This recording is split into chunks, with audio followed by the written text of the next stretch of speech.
मांगना चाहिए था वो मांगा नहीं, जो पाना चाहिए था वो पाया नहीं। हम लोगों ने पूजा पाठ किया तो, पर पूजा पाठ हमने डिमांड करने के लिए किया कि भगवान की ऐसे पूजा करेंगे, ऐसे भोग लगाएंगे, सो ये कामना पूरी करा लेंगे। आप कल्पना करके देखो, अगर भगवान भोग लगाने से कामना पूरी कर देते तो फिर उनको दुर्योधन का मेवा त्यागने की क्या आवश्यकता पड़ती। दुर्योधन ने 56 भोग से थाल सजाया कि आप हमारे यहाँ भोजन करिए, पर भगवान ने भोजन किसके यहाँ किया? उसके यहाँ भगवान ने जाकर के भोजन किया जिन्होंने केला नहीं, केले का छिलका खिलाया। दुर्योधन के मेवा त्यागे 7 विदुर घर खाई। तो भगवान को 56 प्रकार के व्यंजन से मतलब नहीं है, भगवान को भाव से लगाए गए भोग की आवश्यकता है। ऐसा भावना जो समाज के कल्याण की कामना करता हो, जो आत्म परिष्कार की कामना करता हो, जो भगवान को रिझाने की भावना से हो। भगवान हमारा 56 भोग नहीं देखता। फिर हम लोग सोचते हैं कि भगवान अगर 56 भोग से रीझ जाते तो फिर शबरी के जूठे बैर खा करके कैसे प्रसन्न हो जाते। आप कल्पना करके देखिए, सब इतिहास पुराणों में भरा पड़ा है, पर हम लोगों ने उसको न सुना, न जाना, न समझा, न जीवन में उतारने का प्रयास किया। हम तो ये सोचते रहे कि हम अगरबत्तियां घुमाते रहेंगे और भगवान को अपनी उंगली पर नचाते रहेंगे। हमारी बेटी की शादी हो जाए, हमारा मकान बन जाए, हमारी नौकरी लग जाए, इधर अगरबत्तियां नाचेंगे, उधर भगवान नाचेंगे। हमारी तो ये काम कल्पना थी। हम तो भगवान को अपनी कठपुतली बना करके रखना चाहते हैं। और आप कल्पना ही करके देखो कि अगर सच में भगवान हमारी कठपुतली बन जाए तो इस संसार का क्या होगा। आप कल्पना करके देखो, वो एक पिक्चर आई गॉड, मैंने उस पिक्चर को देखा। उसमें एक दिन के लिए भगवान ने एक आदमी को भगवान बना दिया कि भाई एक दिन के लिए आज से तुम भगवान हो। तो उसने भगवान से शिकायत करी कि आपको दुनिया चलाने नहीं आता, सब लोग दुखी हैं, परेशान हैं। तो उसने कहा कि ले बेटा, तू एक दिन का भगवान बन जा और अब तुझे एक दिन में दुनिया संभालनी है। सो मंदिर में पूजा करने के लिए एक परिवार आया। अब उस परिवार में परिवार वाले अपनी बेटी के लिए सुंदर वर, नौकरी वाला वर मांगते हैं और बेटी कोई और वर मांग रही है। उसी समय एक गरीब आशिक आया, वो उसकी बेटी को मांग रहा है। जो एक दिन के लिए भगवान बना था वो कंफ्यूज हो गया कि हम किसकी इच्छा पूरी करें। परिवार की इच्छा पूरी करके उसको अच्छा वर दें, कि बेटी की इच्छा पूरी करके उसका मनपसंद दूल्हा दें, कि उस गरीब आशिक की इच्छा पूरी करके इसकी बेटी उसको दें। करें क्या, किसकी कामना पूरी करें? अगर भगवान सबकी कामना पूरी करने पर लग जाए तो दुनिया का सत्यानाश हो जाए। फिर कुबेर का खजाना ही व्यक्ति अपने घर में ला करके रखना चाहेगा, हिमालय की जड़ी बूटियों को अपने बेडरूम में सजाना चाहेगा, गंगा का जल वो हरिद्वार में बहने नहीं देगा, वो कहेगा हमारे गांव से बहाओ। सूर्योदय अगर निकलेगा तो फिर वो कहेगा कि प्रभु अभी नींद पूरी नहीं हुई है, आप 8 बजे के बाद उगना। चंद्रमा अगर रात में न उगे तो वो भगवान पे केस कर देगा कि आपको हमने इतनी अगरबत्ती दिखाई, इतना भोग लगाया, इतना दीपक जलाया, आपने चंद्रमा नहीं उगाया, रात में हमको अंधेरे में जाना पड़ रहा है, तो हम तो भगवान का सत्यानाश कर देंगे। आदमी तो ये स्थिति है। फिर इस संसार में कर्म फल का सिद्धांत रह नहीं जाएगा। जो कर्म फल का सिद्धांत है वो समाप्त हो जाएगा। भगवान ने क्या नियम बनाया, जो जैसा करेगा उसको वैसा मिलेगा।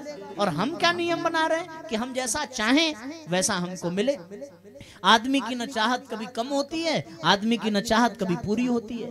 एक बार जो मांगता है सो सोचता है कि हमको मिलता ही चला जाए। आदमी की चाहत कैसे बढ़ती है? चाह पैसों से आनों में आती रही, चाह आनों में रुपया बनाती रही, चाह रुपयों से नोट बनाती रही, चाह नोटों से कोठी चुनाती रही, चाह कोठी से मोटर मंगाती रही, चाह मोटर से होटल में जाती रही, चाह होटल में बोतल खुलाती रही, चाह क्या क्या न करती कराती रही। चाह पाली जिन्होंने वो पीले हुए, चाह छोड़ी जिन्होंने रसीले हुए, चाह जर से लगी जी जरा हो गया, चाह हरि से लगी जी हरा हो गया। चाह उनकी हरदम हमें चाहिए और वो चाह लें तो फिर क्या चाहिए, वो चाह लें तो फिर क्या चाहिए। हमारी चाहत अगर भगवान की हो जाए तो फिर कुछ और चाहने की आवश्यकता नहीं। और जब तक भगवान को हम नहीं चाहते तब तक इतना चाहते हैं कि जितना मिलता जाता है उतनी हमारी चाहत बढ़ती जाती है। सो इसलिए साथियों, भगवान ने नियम बनाया कि चाहत से दुनिया नहीं चलेगी, दुनिया चलेगी कर्म से। कर्म प्रधान विश्व करी राखा, जो जस करहि सो तस फल चाखा। केवल माला घुमाने से दुनिया नहीं चलेगी, केवल प्रसाद चढ़ा देने से दुनिया नहीं चलेगी, मंदिर के सामने खड़े होकर के निंदा स्तुति करने से दुनिया नहीं चलेगी। आप कल्पना करके देखो, ऐसे कितने लोग हैं जिन्होंने भगवान की खूब स्तुति की, खूब पूजा की, खूब मालाएं जपी, पर उनको भगवान नहीं मिले। गोपियों ने भगवान की स्तुति की क्या? गोपियों ने भगवान को माखन चोरी करने पर विवश किया, अपने इशारे पर नचाया, और वो भगवान की स्तुति नहीं करती, भगवान का भजन नहीं करती, बल्कि भगवान की शिकायत यशोदा मैया से जाकर के दिन रात करती। एक समय तो ऐसा आया कि भगवान भी ऊब गए गोपियों की शिकायत सुन सुन करके। सो शिकायत करने वाली गोपियों पर भगवान ने कृपा की, पर सम्मान करने वाले, स्तुति करने वाले, भगवान की प्रशंसा करने वाले उन दलालों पर भगवान ने कृपा नहीं की, जिनके मुंह में कुछ और है, हृदय में कुछ और है, कर्म कुछ और है और मन में कुछ और है।